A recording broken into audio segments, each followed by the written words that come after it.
미국의 전략적 측면에서 보면 이건 효용성이 굉장히 약화되는 겁니다. 이걸 빼고 과연 미국이 중국을 효과적으로 견제할 수 있을 것이냐. 훨씬 더 강력하고 효과적인 방법이 있음에도 트럼프 대통령은 그렇게 하지 않겠다라는 거죠.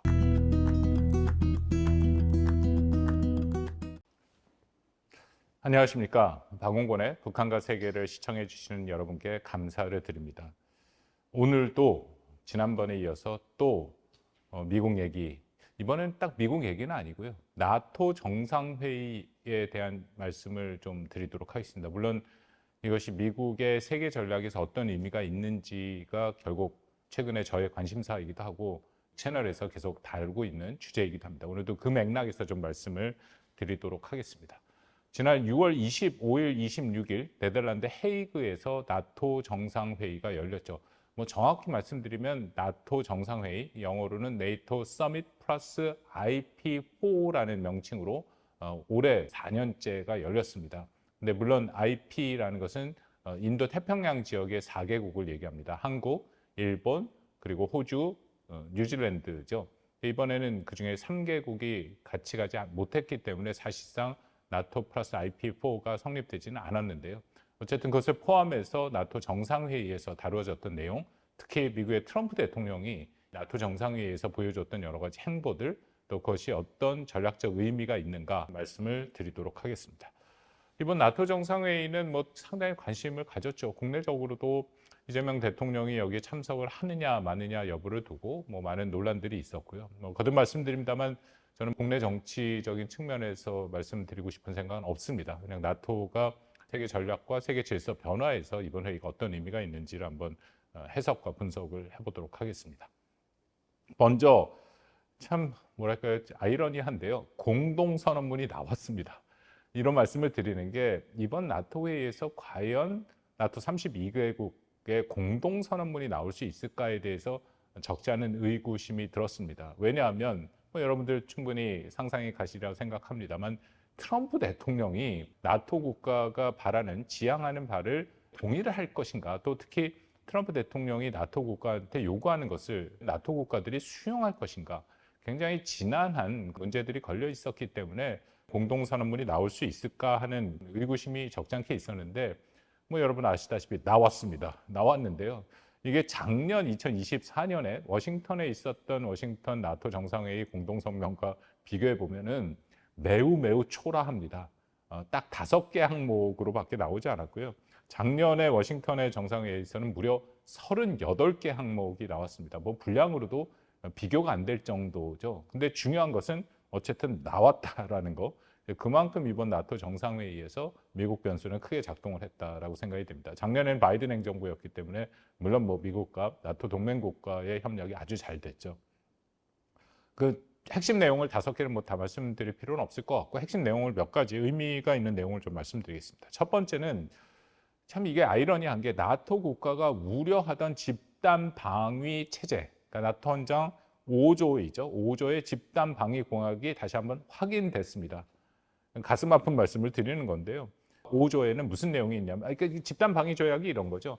나토의 32개국 중에 한 국가만이라도 외부 세력에 의해서 공격을 받으면 모든 국가에 대한 공격으로 간주하고 같이 공동 대응을 한다. 이게 집단 방위의 나토의 핵심인 5조의 내용입니다. 이것은 당연히 매번 확인이 되어야 되고 가장 핵심인데도 이번에 좀 걱정이 됐던 게 트럼프가 이것에 대해서 명백한 얘기를 하지 않았기 때문이죠.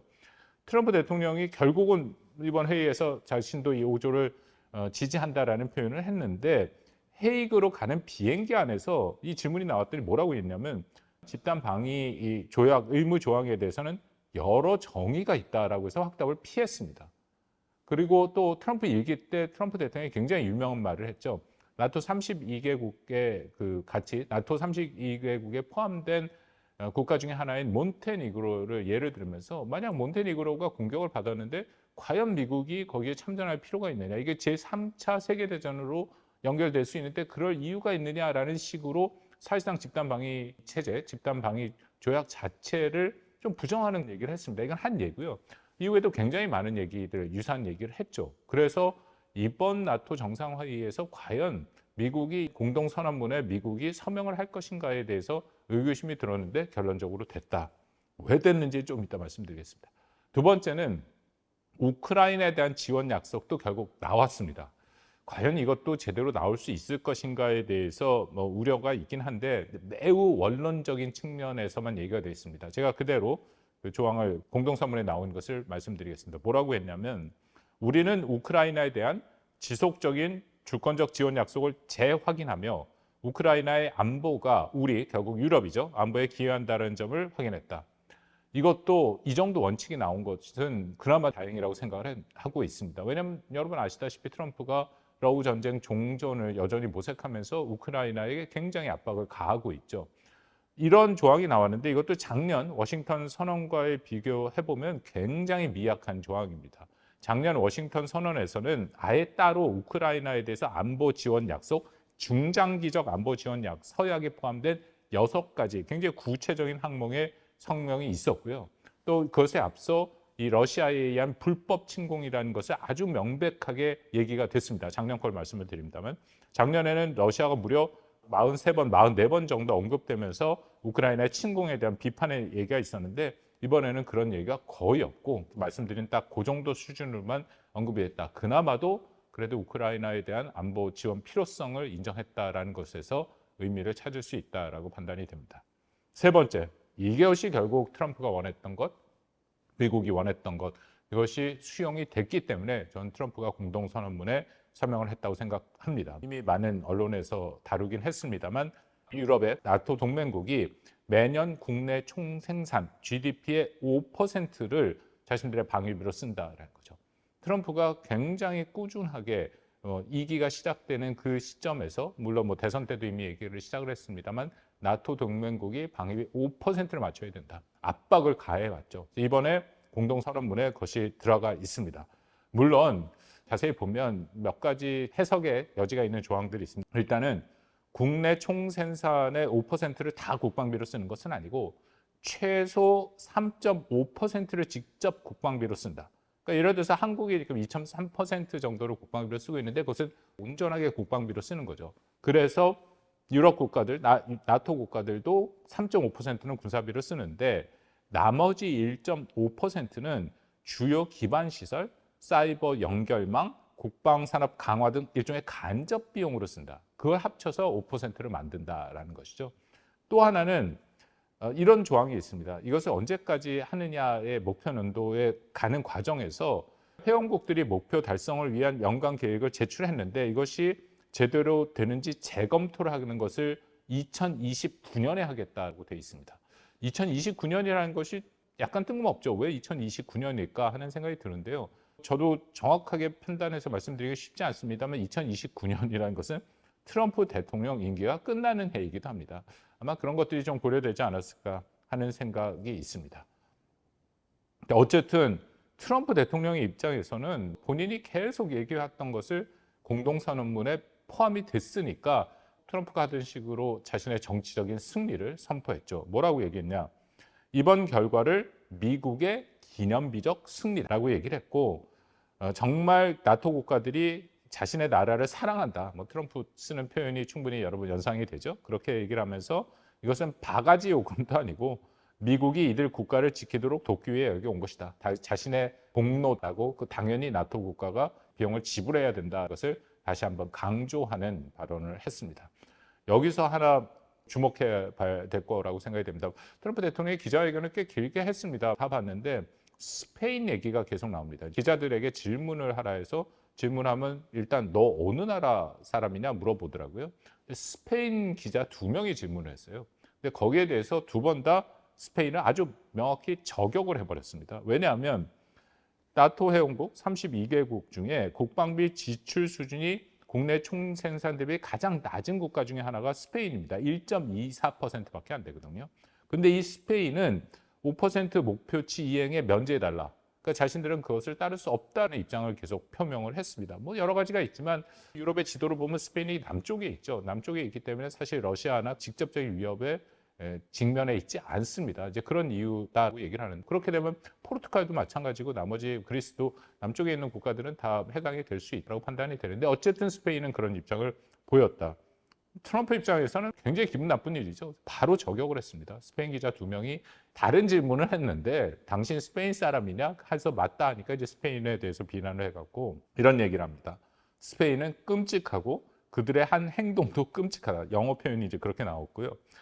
스페인은 유일하게 지불하지 않은 나라다. 문제가 뭔지 모르겠다 하면서 강력히 얘기를 하는 게 이런 겁니다. 스페인이 지출 목표를 지키지 않았기 때문에 무역 협상을 할 때 2배로 보복하겠다. 아주 명백하게 기자회견에서 실시간 중계되는 데에서 그렇게 얘기를 해버립니다. 우리는 스페인과 무역 협상 중이고 스페인은 2배로 지불을 하도록 만들겠다. 진심이다. 끔찍한 일이다. 트럼프가 강력한 그 표현들이 있지 않습니까? 그걸 다 동원해서 스페인을 계속 비난을 했습니다. 굉장히 부담이 되는 얘기긴 한데 여기서 사실 한 번 더 들어가서 과연 미국이 스페인에게 보복을 할 수 있을 것이냐에 대해서는 뭐 의구심이 듭니다. 왜냐하면 미국이 스페인이라는 국가를 개별 양자 협상을 하는 것이 아니라 미국은 유럽 전체와의 협상을 하기 때문에 여기서 스페인을 뽑아내서 얘기하기는 쉽지 않죠. 그럼에도 트럼프의 특징을 보면 표현이 좀 거칩니다만 뒤끝이 확실히 있는 사람이기 때문에 머리에 확실히 인식에 박혀 있습니다. 그러면 앞으로 스페인과의 모든 관계가 굉장히 불편해질 가능성은 있다는 것이죠. 이 모든 과정에서 트럼프가 상당히 만족감을 표명을 했고 뭐 기자회견에서도 계속 나토에 대해서 이전과는 다르게 긍정적인 얘기가 많이 나왔는데 이런 결과를 도출하게 한 가장 1등 공신은 마크 리터 나토 사무총장입니다. 정말 사무총장 굉장히 많이 노력을 했다는 개인적인 소감을 가질 수밖에 없는데요. 회원국들 사이에 서로 다른 의견을 조율했고 어쨌든 5%를 만들어냈습니다. 사무총장의 역할이고요. 또 더불어서 그 트럼프 대통령과 기자회견하고 만남을 하는 그 과정에서 굉장히 트럼프 대통령이 듣기 좋은 얘기를 합니다. 이걸 비난할 생각은 전혀 없고 마크 리터 나토 사무총장을요. 세계 모든 지도자들이 어떻게든지 트럼프의 비위를 맞추려고 하는 모습은 보입니다. 대표적인 게 이시바 일본 총리도 트럼프 대통령에게 했던 모습들 다 기억나지 않습니까? 뿐만 아니라 서구의 지도자 다 그렇게 하고 있습니다.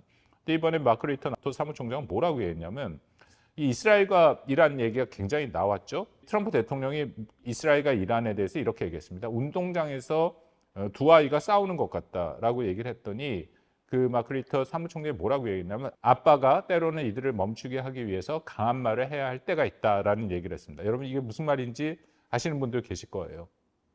트럼프가 이란을 폭격한 이후에 이스라엘과 이란이 휴전을 한다 해갖고 이게 사실상 서로 간에 신뢰가 없는 국가들의 휴전을 하는 방법입니다. 시간을 두고 먼저 한 국가가 공격을 중지하고 그다음 국가가 공격을 중지하는 그런 형태인데 아마도 익숙하지 않은 분들이 있을 텐데요. 이게 그런 방법이긴 합니다. 어쨌든 중요한 거는 그러고 나서 이스라엘이 휴전 직후에 또다시 공격을 했잖아요. 그런 것에 대해서 기자들이 다 보는 앞에서 굉장히 거친 말을 쏟아냈습니다. 이거 국내외 언론에 다 나왔죠. 뭐 한국말로 표현하면 그들은 그들이 하는 행동을 알지 못한다. 그래서 제가 사실상 굉장히 거친 언어를 뺐습니다. 영어로 They don't know what they are doing 라는 그 이른바 F-word가 들어가 버렸죠. 아무리 트럼프가 거친 언사를 쓴다 해도 전 세계 다 보는데 그런 단어를 썼다라는 거. 여기에 대해서 또 많은 해석이 있었습니다만 의도적으로 그렇게 썼다. 이게 효과가 있었습니다. 그렇게 얘기를 했더니 이스라엘, 이란이 이제 더 이상 아무것도 안 했죠. 그러니까 이 부분을 방금 말한 마크 리터 나토 사무총장이 얘기를 한 겁니다. 강한 말을 해서 싸우는 애들을 멈춰야 된다. 어떻게 보면 굉장한 수준의 뭐 아부라고까지 표현을 해야 될까요? 어쨌든 굉장히 좋은 그 해석을 해준 건데 트럼프 대통령이 얘기 들으니까 너무 기분이 좋았죠. 음산예가 그 리터 총장이 나를 좋아하는 것 같다. 그러면서 당신이 나의 아빠다. 그런 식으로까지 얘기를 했다라는 겁니다. 씁쓸한 얘기긴 한데 현실입니다. 트럼프 대통령을 어떻게 보면 다루는 방법이죠. 이제 이렇게까지 얘기가 돼서 어쨌든 나토에서의 파국은 막았다는 것이 1차적입니다. 제가 오늘 또 드리고 싶은 말씀은 이겁니다. 제가 관심 있는 영역이 한국 입장에서 굉장히 중요한 우리가 당사자인 거죠. 아까 모두에 말씀드린 나토 플러스 IP4가 과연 앞으로도 전개가 될 것이냐. 약간 배경의 말씀을 드리겠습니다. 이게 올해 4년 차로 했는데 사실상 IP4는 이번에 제대로 참여를 못했고요.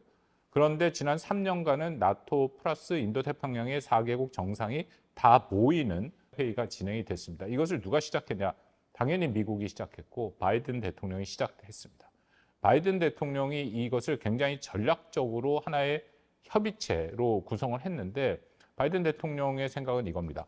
당연히 나토 플러스 IP4라는 것은 중국 견제를 하겠다는 의도가 강한 거죠. 인도 태평양 지역의 동맹국을 포함해서. 바이든의 전략은 이런 거로 이해하고 있습니다. 나토의 대서양 동맹을 인도 태평양에 있는 미국 핵심 동맹국과 연맹을 하겠다. 영어로 federate 하겠다라는 표현. 이건 제 얘기 아니라 당시 국방부 부장관인 힉스가 쓴 표현인데요. 그러니까 쉽게 말씀드려서 대서양의 나토 동맹도 인태 지역에서 미국의 핵심 양자 동맹을 맺고 있는 한국, 일본, 또 호주, 뉴질랜드와 함께 같이 협력의 수준을 높여서 중국을 견제하겠다는 얘기입니다. 여러분 한번 상식적으로 생각해 보면 이것이 잘 된다면 중국 견제는 매우 효과적일 수밖에 없죠. 왜냐하면 중국을 견제하는데 나토의 32개국 막강한 국가들 사실상 세계 선진국들이지 않습니까? 군사적으로도 상당히 유의미한 국가, 그중에 뭐 핵 보유국이 영국도 있고 프랑스도 있고 그런 국가들이 다 들어온다는 것은 중국의 입장에서는 굉장히 큰 부담이 되고 미국의 입장에서는 억제력이 굉장히 커지는 거죠. 그래서 나토 IP4를 구성했을 때 이것을 미국이 통합 억제, integrate deterrence라는 표현을 쓰면서 같이 이 억제력을 높이는 작업들을 해왔는데 과연 이것을 트럼프도 계속 유지를 할 것인가? 결론부터 말씀을 드리면 상당히 의구심이 듭니다. 그러니까 내년에 다시 나토 회의가 열리겠죠. 근데 거기에 IP4가 참가하는 형태로 갈 것인지 그 부분은 유보적인 생각 좀 더 지켜볼 필요가 있다 생각이 듭니다. 몇 가지 근거를 말씀드리겠습니다. 일단 IP4가 이번에 제대로 모이지 않았다는 게 첫 번째 근거고요. 또 하나는 이번 나토 정상회담 공동선언문도 그렇고 트럼프 대통령, 미국 대통령도 그렇고 중국에 대한 거친 언사가 없었다. 그죠? 거친 언사는커녕 중국에 대한 어떤 경고의 목소리도 없었다. 이게 2024년에 나왔던 워싱턴 선언과는 굉장히 큰 차이가 나온다라고 생각이 됩니다. 아까 말씀드린 것처럼 워싱턴 선언은 굉장히 긴 내용을 포함하고 있는데 그중에 25번째 항목에 보면 북한 얘기도 나옵니다. 북한이 이란과 러시아를 군사적으로 직접 지원해서 러시아의 침략 전쟁을 부추기겠다 하면서 이제 북한의 문제점을 얘기하고 26번째 항목에 중국이 얘기가 나옵니다. 중국이 러시아와의 무제한적 파트너십을 갖고 있어서 여전히 우크라이나 전쟁의 조력자를 역할을 하고 있고 27번째 항목이 제일 중요한데 뭐라고 되어 있냐면 중국은 유럽 대서양 안보의 체계적인 도전, 영어로 systematic challenge, 굉장히 강한 어조거든요. 이것이 아까 말씀드린 바이든이 나토와 IP4를 연결해서 페더레이트해서 연맹해서 중국을 견제하겠다라는 가장 핵심적인 목표가 여기 나타난다라는 겁니다. 그리고 나서 30번째 항목에 나토는 호주, 일본, 뉴질랜드, 대한민국들과 함께 앞으로 협력을 강화할 것이다라는 것이 다시 한번 확인됐다. 이번 회의, 헤이그 나토 정상회담에서는 이것들이 다 빠졌습니다. 이 내용이 없습니다. 없기 때문에 과연 앞으로 이것이 계속 진행이 될 것인가에 대해서는 거듭 말씀드린다면 조금 유보적인 입장이고요. 이걸 해석을 해보겠습니다. 이미 앞에서 제가 찍은 영상들 보신 분들 트럼프 행정부의 국방 전략들에 대해서 상당 부분 제가 계속 분석을 해오고 있는데 이 부분은 어떻게 이해를 하느냐. 일단 트럼프 대통령은 대서양 동맹과 이 인태 지역의 동맹을 서로 연맹할 생각이 커 보이지 않습니다. 오히려 나토의 5%의 방위 분담을 요구한 것은 이제는 유럽 방위는 유럽 너희가 알아서 책임을 져라. 더 직설적으로 말씀드리면 러시아의 위협은 유럽 니네들이 방위비를 더 내서 너희가 알아서 책임을 지라. 대신에 여전히 미국은 나토의 동맹국으로 남을 거고 그리고 특히 핵에 대한 위협은 유럽의 나토 동맹국의 확장 억제 형태로 제공해 줄 것이다. 근데 나머지는 너희가 알아서 해라. 라는 얘기로 들립니다. 그러고 나서 나토가 구태여 인태 지역에 들어올 필요는 없다는 얘기로도 읽힙니다. 분석이 맞다면 여기서 어떤 의미가 있냐면 인태 지역에서 동맹국의 책임 강화를 요구할 가능성이 더 높아집니다. 나토의 국가와 책임과 분담을 나누는 것이 아니라 오히려 인태 지역으로만 미국이 집중하게 되면 여기는 한국이 포함되는 일본, 호주, 필리핀, 뉴질랜드, 이제 인도도 거의 동참토록 하는 모습을 보이고 있는데 그런 국가들에게 중국에 대한 견제에 대해서 보다 확장된 역할과 책임, 또 비용까지를 요구할 가능성이 커진다. 이미 이 모습 확인되죠. 인태 지역의 한국을 포함한 국가에게 방위비 5% 징액을 요구했고 제가 앞서서 분석했던 5월 말에 피트 헤그세스 미 국방장관이 샹그릴라 회의에서 아주 명백하게 얘기를 했고 그 후에도 나토 정상회의를 전후해서 미국 백악관도 그렇고 미국 국방부에서 아시아 동맹국, 인태 지역의 동맹국도 유럽을 본받아서 GDP의 6%를 국방비로 지출해야 된다라는 얘기가 공식적으로 공개적으로 이미 나왔습니다. 그만큼 인태 지역에도 부담을 줄 수밖에 없다. 근데 큰 틀에서 미국의 전략적 측면에서 보면 이건 효용성이 굉장히 약화되는 겁니다. 이 문제를 갖고 한 몇 주 전에 비공개 회의를 했고 바이든 행정부에서 가장 중요한 전략적 역할을 한 분이랑 비공개 회의에서 얘기할 기회가 있었는데 똑같은 얘기를 하더라고요. 대서양의 나토 동맹국을 빼고 과연 미국이 중국을 효과적으로 견제할 수 있을 것이냐. 굉장히 중요한 전략적 자산을 오히려 놓치는 것이 아니냐. 그런 해석을 하는데 저도 뭐 거의 동의합니다. 훨씬 더 강력하고 효과적인 방법이 있음에도 트럼프 대통령은 그렇게 하지 않겠다라는 거죠. 그렇다면은 전체적으로 앞으로 인태 지역에 대해서 어떤 형식으로 갈 것인가에 대한 그림은 좀 그려지는데 거듭 앞에서 제가 계속 분석했던 내용과 일관성이 있다. 결국은 인태 지역의 동맹국과 우호국의 책임과 비용을 증대하고 또 그것을 통해서 미국은 오히려 개별 국가, 한국 같은 경우는 북한이죠. 그런 위협에 대한 책임을 덜 지게 하고 자신들은 중국 위협에 더 집중하되 이 동맹국도 거기에 공헌하도록 만드는 그런 것이 현재까지 이번 나토 정상회의를 통해서도 다시 한번 확인된 미국의 전략 방향이라고 생각을 합니다. 여러 가지로 뭐 우려와 걱정이 많이 됩니다.